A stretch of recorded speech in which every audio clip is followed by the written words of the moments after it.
지금 그 박영수에 대해서 영장이 기각됐는데요. 박영수에 대해서 이제 검찰이 불구속 기소를 하게 될 걸로 보이는데, 이 검찰과 법원이 짜고 박영수나 50억 클럽에 대한 기소를 지금 안 하려고 작정했다고 봅니다. 그래서 그들에 대한 처벌은 그냥 물 건너 가는 거예요. 언론들도 마지못해서 양심이 눈꽃만큼 있으니까 그냥 그런 사실들을 한번 언급하고 지나가는 절차고, 그래서 우리 사회 어디에도 여야 막론하고 50억 클럽에 대해서 수사하지 않는 부분에 대해 항의하고 분노하고 이러는 세력이 없어요. 그래서 이런 뉴스를 평론을 해봤자 국민들이 별로 관심이 없다는 걸 알고 있지만은, 그래도 국민된 자존심으로서 그냥 넘어갈 수는 없다는 겁니다. 자, 50억 클럽 문제. 자, 이것과 연관되는 대장동에 대해서 이 주범으로 야당 대표인 이재명이 걸려 있고,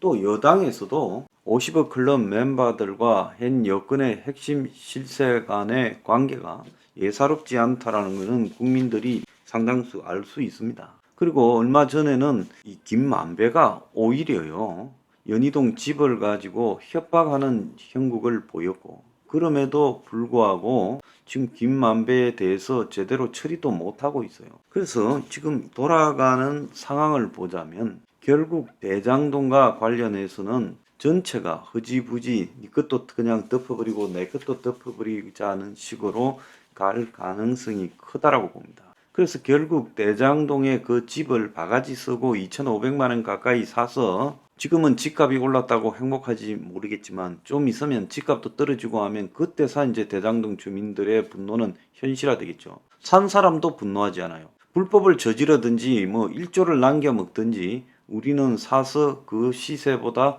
더 올랐으니까 말하지 않겠다. 이게 지금 대한민국을 지배하고 있는 거 아니에요? 그러니까 국민은 국민대로 썩었고, 언론은 이 50억 클럽 멤버들이 사회적으로 가지는 영향력과 위치를 의식해서 별 말을 하지 않고 있고, 여야가 정치권이 다 얽혀 있으니까 그야말로 이 문제를 말하기 싫어하고, 그러니까 정치권, 언론, 법조계, 국민 다 썩어 문드러졌다는 거예요. 법조인들이 대부분 여기에 연관돼 있으니까 법조계도 이 문제를 팔려고 하지 않는다는 거예요.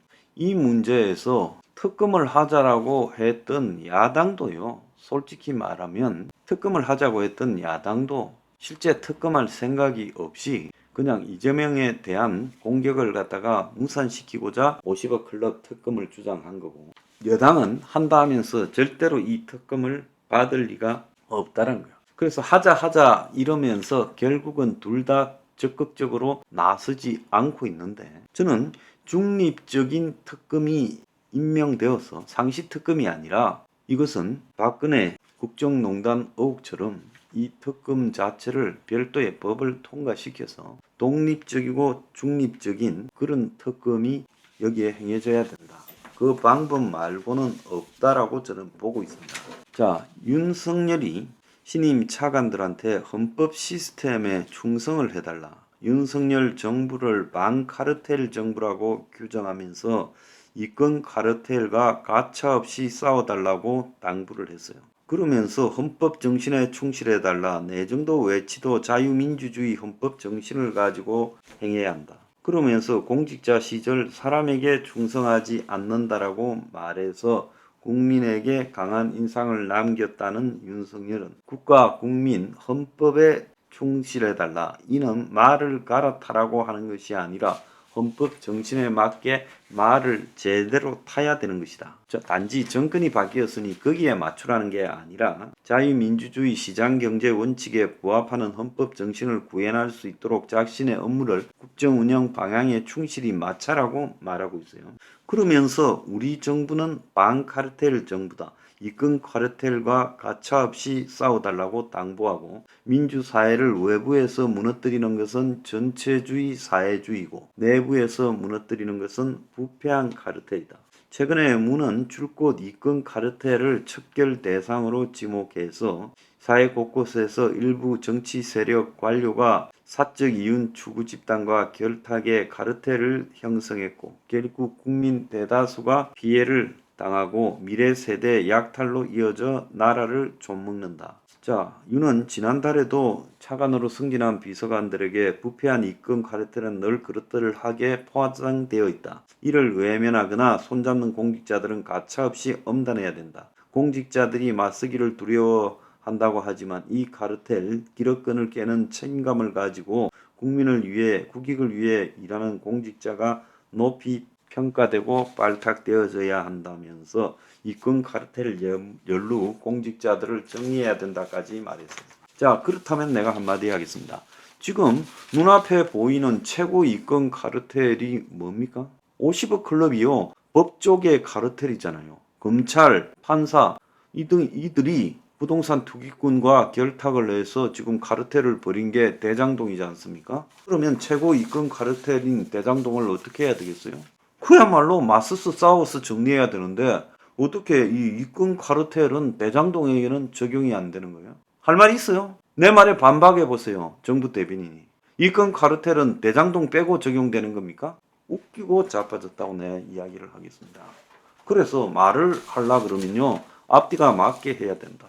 그래서 지금 이 입금 카르텔 척결을 위해서 결국 법조계 카르텔이 50억 클럽이다. 대장동. 그래서 법조계 카르텔 척결을 위해서 윤석열은 여당의 지시에서 중립적인 특검법을 발의해서 통과시키라는 겁니다.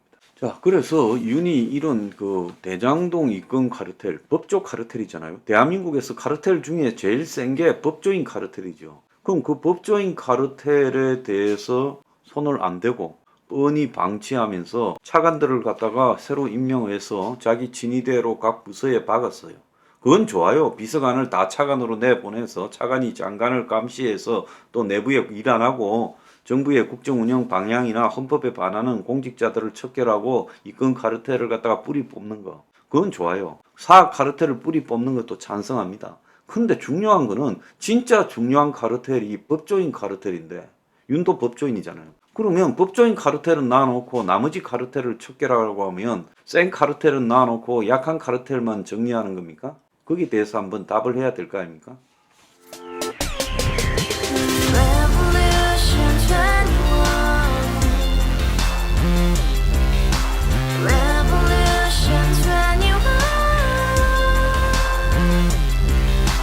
서른 월세 30 코인빚만 300 서울에 온지 벌써 10년 아둥바둥 버텼지만 여전히 난 반지 하에 제왕 곰팡이 연문제약 내비랭 깡통 망통 완전히 폭망 고시원 창문만큼 작아진 내 꿈 연애 결혼 내 집 모든 게 헛꿈 1년 전 떠난 여친 울며 말했지 같이 스파자 평생 가본 게 꼭꼭꼬라지 가바후스 700 나도 소유주 가바후스 700 나의 소주 택시기사 우라부지 마트 캐셔 울어무니 우리 집안 다 털어봤자 후줄 그래 개선민 내미래 거기서 팍 끝난 거지 팍 더 이상 노력 따윈 괴물이 스펙 찾았어 말리 비오는 날 알바 잘려 맨날 학원 날 개쳐 발려 밤비 내리는 양화대교 홀로 걷고 있을 때 현수막에 아로 새겨진 평당 700짜리 아파트 다같이 소리 질러 혁명 21 가바후스 700 나도 소유주 가바후스 700 나의 소주 We live together in the house, brand new day, and your dream had just begun.